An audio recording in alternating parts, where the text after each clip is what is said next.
Dimulai saja Bapak Ibu, karena kalau tidak pernah dimulai maka kita tidak pernah akan melihat hasilnya. Jadi kalau kita mulai, kita menjadi tahu, oh ternyata sangat mudah. Saat ini banyak sekali orang-orang yang membuka jasa untuk membantu proses publikasi, yang tentunya itu bertujuan adalah untuk mendapatkan keuntungan materi dari Bapak Ibu. Diabaikan saja karena sebenarnya mudah sekali melakukan dengan tangan kita sendiri. Yakinlah Bapak Ibu bisa, karena ketika kita memutuskan untuk menjadi insan akademis, apalagi menjadi seorang dosen, maka wajib hukumnya bagi kita untuk melakukan publikasi. Assalamualaikum warahmatullahi wabarakatuh. Salam sejahtera Bapak Ibu dosen dimanapun berada. Salam sejahtera adik-adik mahasiswa dimanapun berada. Semoga berada dalam lindungan Allah Subhanahu wa Ta'ala, sehat walafiat semuanya. Perkenalkan, saya Desi Apriani dari Fakultas Hukum Universitas Islam Riau. Kali ini hadir bermaksud untuk memberikan informasi, berbagi pengalaman tentang bagaimana caranya menelusuri jurnal yang terakreditasi Sinta. Sebagaimana kita ketahui bahwa sebagai insan akademis tentunya kita tidak bisa dilepaskan dari yang namanya penelitian sebagai dharma perguruan tinggi. Seorang dosen misalnya, ia harus melakukan penelitian, kemudian itu berkaitan dengan publikasi tentunya. Sebagai mahasiswa juga, mahasiswa S2, mahasiswa S3 tentunya juga dituntut untuk mempublikasikan hasil penelitiannya. Dan begitu juga mahasiswa S1, saat ini banyak sekali universitas-universitas di Indonesia yang membuat kebijakan bahwa hasil penelitian di tugas akhirnya bisa dikonversi dengan mempublikasi kepada jurnal ataupun proceeding. Jadi publikasi ini memang sangat penting sekali untuk mengembangkan diri Anda semua dan untuk lembaga dalam hal akreditasi tentunya, dan bagi dosen untuk mengurus jabatan fungsional masing-masing. Apa yang membuat saya hadir dalam memberikan informasi yang sebenarnya sangat sederhana ini, karena memang saya adalah seorang pemula, sebab saya melihat banyak dari teman-teman yang masih bingung ketika memiliki artikel ilmiah, tetapi tidak tahu mau dikirim kemana artikel itu. Mereka banyak yang hanya mengetahui jurnal-jurnal yang dikelola oleh kampus mereka saja, di mana kemudian tentu ada daftar antrian sebab ada aturan bahwa jurnal di kampus hanya boleh menerima tulisan dari internal kampusnya itu maksimal 40%. Sehingga banyak pertanyaan-pertanyaan di grup-grup insan akademis, info dong jurnal Sinta 2 bidang kesehatan gitu, info dong jurnal Sinta 2 bidang pendidikan, info dong jurnal Sinta 3 bidang hukum gitu. Padahal sebenarnya dengan sangat mudah kita mengakses jurnal-jurnal yang terakreditasi Sinta itu dengan mengunjungi langsung website Sintanya. Nah, kali ini saya sebagai pemula ingin berbagi informasi tentang itu. Semoga dengan menyaksikan video ini, para penonton semuanya, insan-insan akademis semuanya terinspirasi dan memiliki semangat yang tinggi untuk membuat artikel ilmiah dan tidak bingung lagi mau mengirim atau mensubmit ke mana. Baik, kita mulai. Kalau misalnya Bapak Ibu bingung mau mensubmit artikel kemana, atau misalnya sedang ada proyek penelitian hibah dikti, maka Bapak Ibu tidak perlu khawatir, tidak perlu bingung, tinggal dibuka saja browser di HP ataupun di laptop Bapak Ibu, kemudian diketik saja kata Sinta. Oke. Meskipun tidak diketahui alamat pasti webnya itu, yang panjang HTTP segala macamnya, tidak masalah. Ketik saja Sinta, kemudian tekan enter, maka akan langsung muncul di top atau urutan pertama website dari Sinta Science and Technology Index. Tinggal diklik saja halaman dari Sinta Science itu, maka akan muncul halaman seperti ini, halaman depan dari website Sinta Science. Selamat Hari Raya Idul Fitri 1442 Hijriah, karena ini masih di bulan Syawal 1442 Hijriah.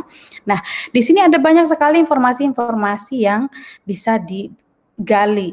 Bagi Bapak Ibu dosen yang sudah memiliki ID Sinta juga bisa mengecek skor Sintanya dari sini, tinggal nanti di searching di author saja. Dan yang sesuai dengan tema informasi pada video ini adalah kita ingin menelusuri jurnal-jurnal yang terakreditasi Sinta. Jadi diinformasikan dan pastinya sudah pada tahu bahwa jurnal-jurnal sebagai tempat kita mempublikasikan karya ilmiah di Indonesia ini terakreditasi Sinta dan ada 6 peringkatnya. Ada yang juga tidak terakreditasi Sinta, hanya OJS atau Open Journal System saja. Kalau yang terakreditasi Sinta, ada lagi peringkat-peringkatnya mulai dari Sinta 1, kemudian Sinta 2, Sinta 3, Sinta 4. Sinta 4 nih yang paling banyak, Sinta 5, dan Sinta 6. Nah, kalau ingin tahu apa saja jurnal yang bertengger di Sinta 1, karena kalau jurnal yang bertengger di Sinta 1 ini otomatis ia merupakan jurnal yang terindeks Scopus. Dalam artian ini merupakan jurnal yang jurnal internasional yang bereputasi begitu. Jadi jurnal Sinta 1 itu adalah jurnal internasional yang bereputasi. Pengindeksnya di sini adalah Scopus. Tinggal dicek saja.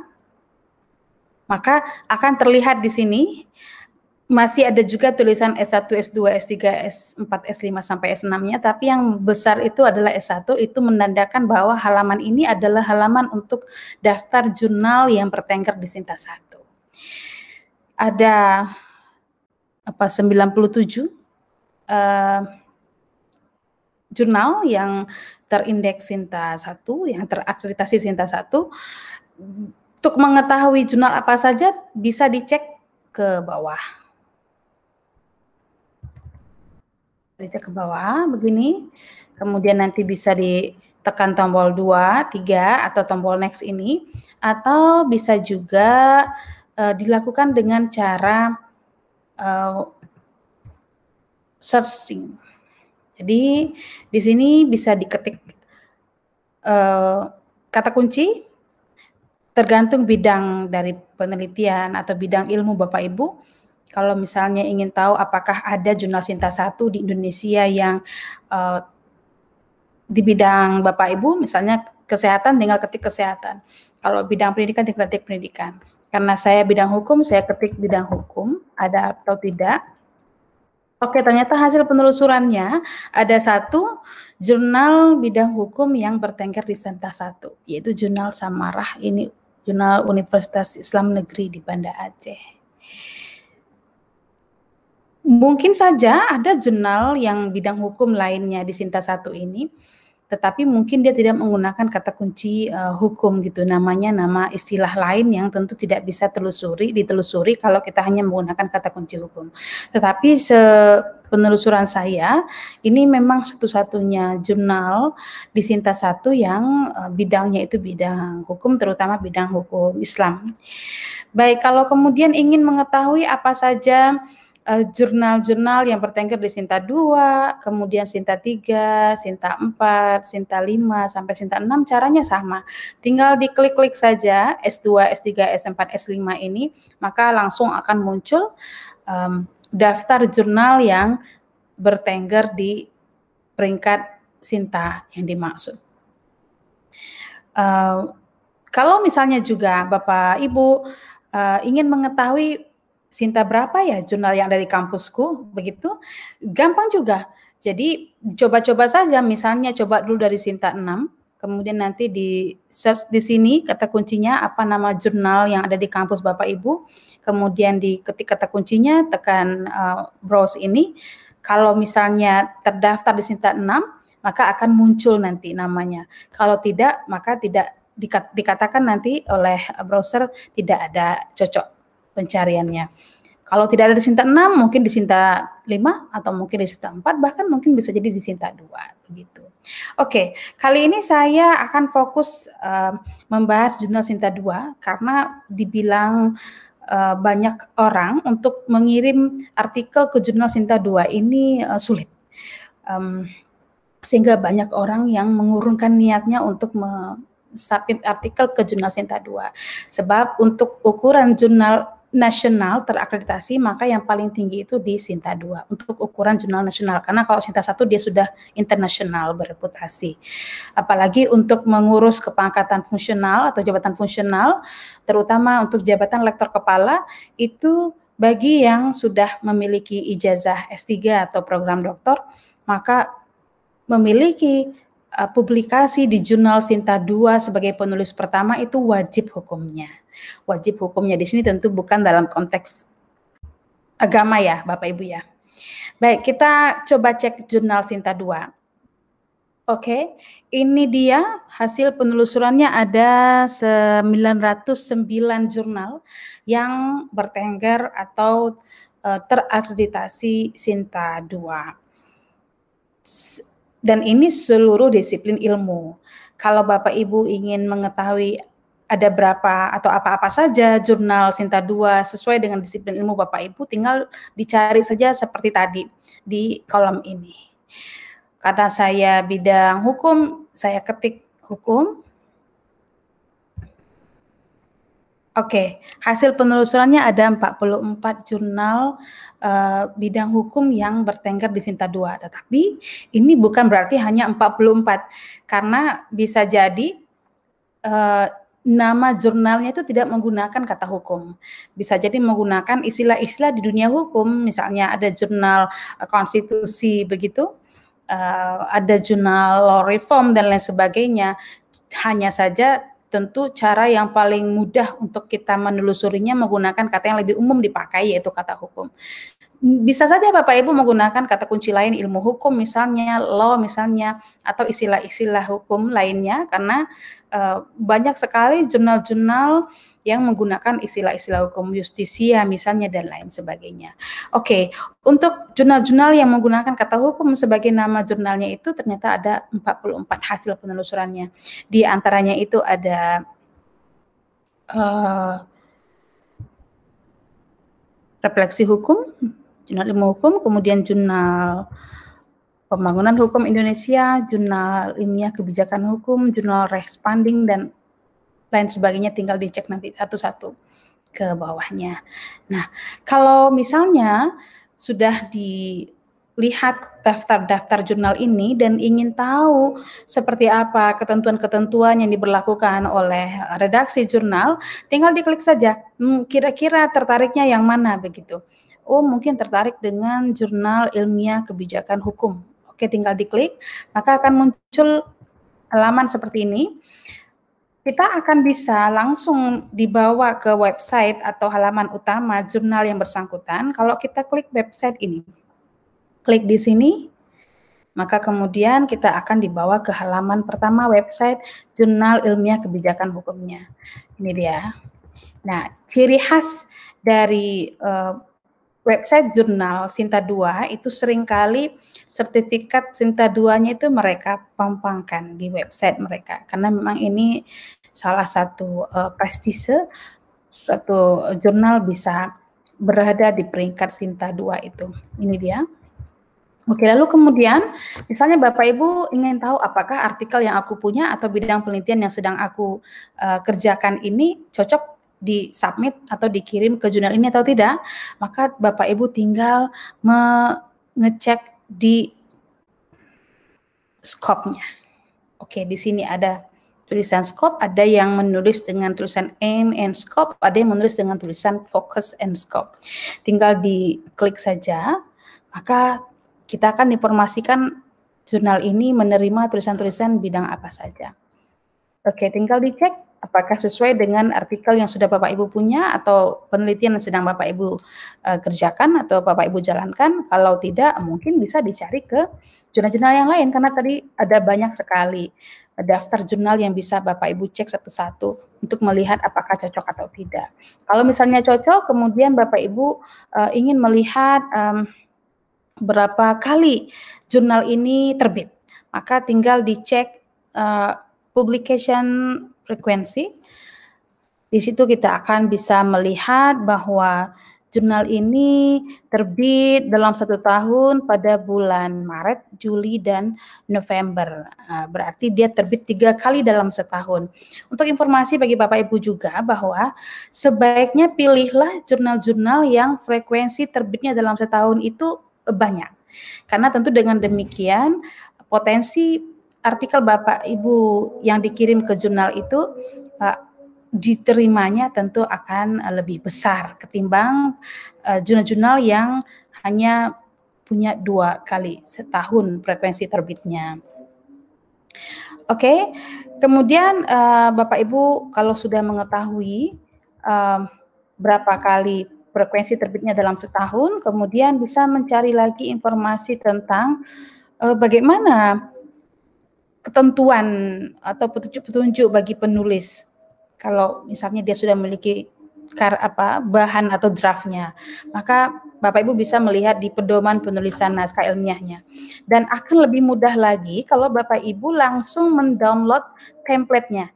Nah, jurnal-jurnal yang OJS itu umumnya sudah mempersiapkan template bagi pengunjung untuk kemudian di-download oleh pengunjung, dan pengunjung tinggal lagi menyesuaikan naskah atau draft artikel ilmiah yang dia miliki dengan template yang sudah ditentukan oleh pihak pengelola jurnalnya. Ngomong-ngomong tentang template ini sangat penting untuk diikuti oleh si author. Sebab kalau template saja tidak diikuti oleh authors, maka kecil kemungkinan pihak redaksi akan melihat naskah kita. Bisa jadi itu langsung akan dimasukkan ke tong sampah gitu dalam tanda kutip ya. Tapi ketika author sudah mengikuti template-nya sedemikian rupa, ditambah lagi dengan judulnya yang sangat menarik, apalagi judulnya sangat kekinian sesuai dengan isu-isu yang lagi hangat diperbincangkan, maka biasanya redaksi akan langsung memasukkan tulisan itu sebagai cadangan tulisan yang bisa dilanjutkan pada tahap berikutnya, itu tahap review begitu. Nah, jadi itu penting sekali untuk membaca dulu author guidelines-nya, kemudian dibaca dan dipelajari betul template-nya dan disesuaikan naskah yang sudah kita punya dengan template itu. Oke. Kemudian biasanya jurnal-jurnal Sinta 2 ini seringkali memberikan banyak informasi.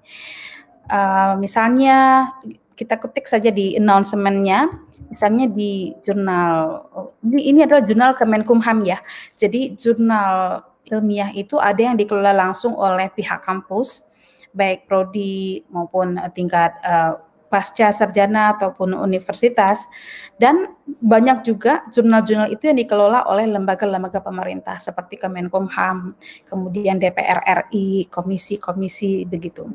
Nah, kalau yang jurnal ilmiah ini itu dia dikelola oleh Kemenkumham dan sudah memberikan informasi atau pengumuman tentang kapan edisi yang 3 tahun frekuensi terbit dalam setahun itu akan menerima naskah, kapan kemudian dia akan terbit begitu.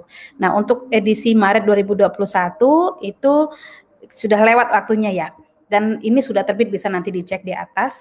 Yang sekarang ini masih ada kesempatan untuk Bapak Ibu menyesuaikan dan mensubmit artikel Bapak Ibu, itu adalah untuk edisi 3 November 2021, karena masih ada batas akhir naskah diterima yaitu tanggal 25 Juni 2021 gitu. Nah, dan perlu juga diketahui bahwa cara mudah untuk melihat apakah pengelola jurnal itu konsisten atau tidak dengan janjinya terbit 2 kali setahun atau 3 kali setahun itu tinggal nanti dilihat pada arsipnya. Nah, kita lihat di arsip. Oke, kita bisa lihat di tahun 2020 sudah 3 edisi jurnal yang terbit. Di tahun 2019 juga 3, tahun 2018 juga 3, 2017 juga 3.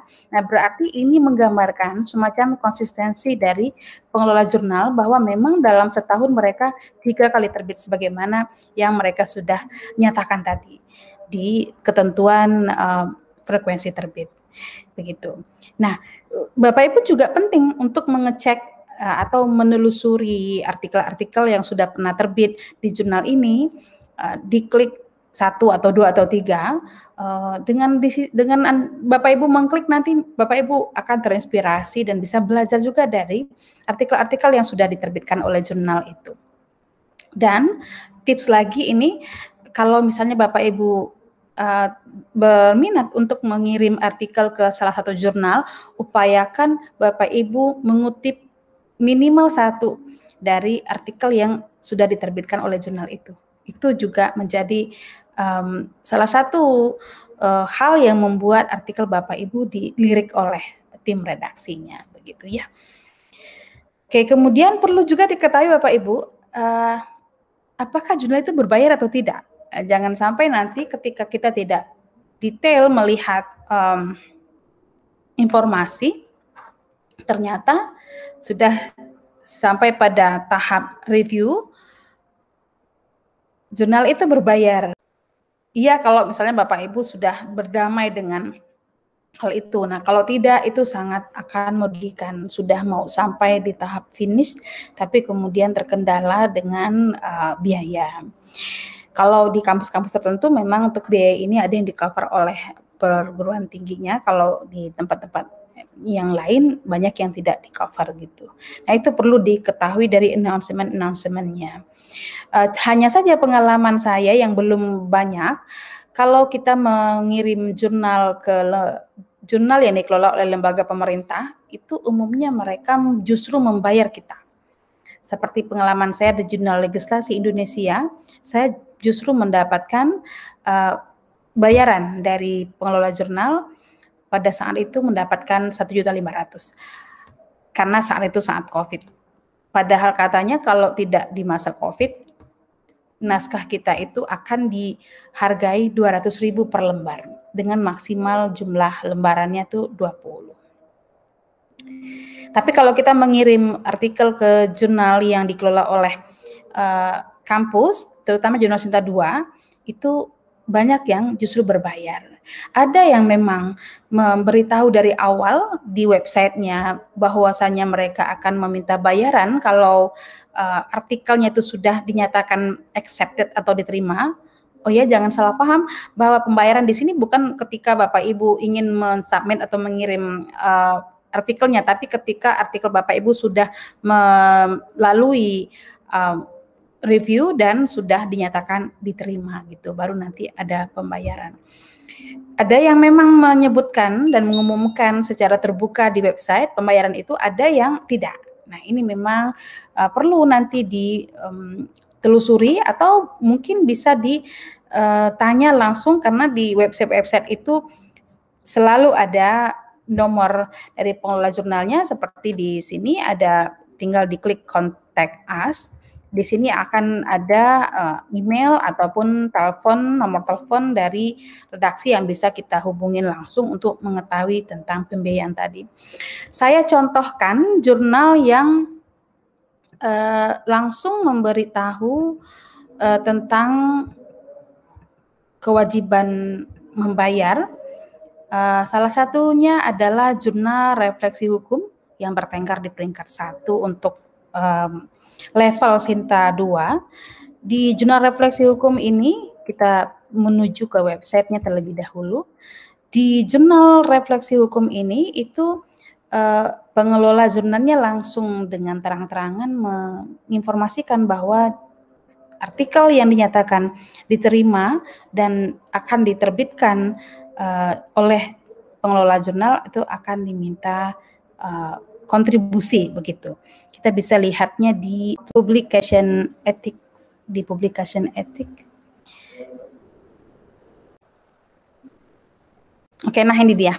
Jadi artikel processing and submission charts dalam rangka meningkatkan mutu pengelolaan jurnal mulai terbitan volume 4 nomor 1 Oktober 2019 akan dikenakan biaya publikasi artikel sebesar Rp1.500.000.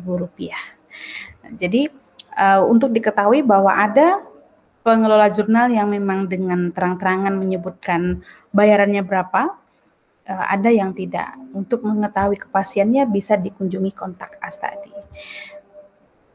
Oke, jadi kalau misalnya Bapak Ibu sudah memiliki draft artikel atau Bapak Ibu sedang dalam mengerjakan proyek penelitian yang harus ada luarannya dalam bentuk publikasi di jurnal, maka Bapak Ibu harus melakukan apa yang saya informasikan tadi, yaitu menelusuri jurnal mana yang kira-kira sesuai dengan skop tulisan Bapak Ibu semuanya.